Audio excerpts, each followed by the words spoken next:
On November 12th, the Catholic Church honors Saint Josaphat Kuntsevych, c. 1580 to 1623, a Basilian monk, bishop and martyr for church unity.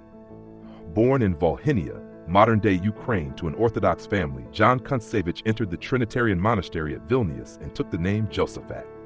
In 1596, the Union of Brest brought many Ruthenian bishops into communion with Rome while preserving their Byzantine liturgy.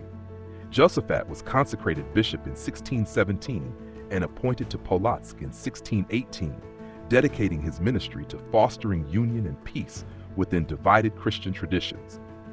Serving amid fierce rivalry between Orthodox and Eastern Catholics, he tirelessly preached, administered the sacraments, promoted monastic renewal, and defended fidelity to the Holy See.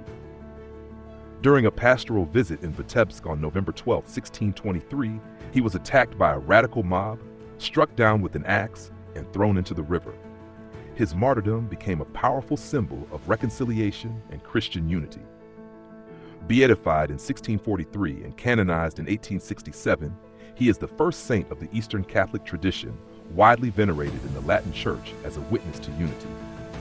Saint Josaphat's significance today lies in his courage to bridge divides, to embrace diversity of liturgy and culture, and to live for communion rather than separation. In a world marked by fragmentation, within communities, between Christian traditions, even inside the Church himself, he challenges us to be builders of peace. As we remember him today, let us ask ourselves, where in my life am I instead a source of division rather than connection? How can I act as a bridge, fostering dialogue and understanding instead of erecting walls? Am I willing to witness the truth of the gospel with gentleness and firmness, even at a cost?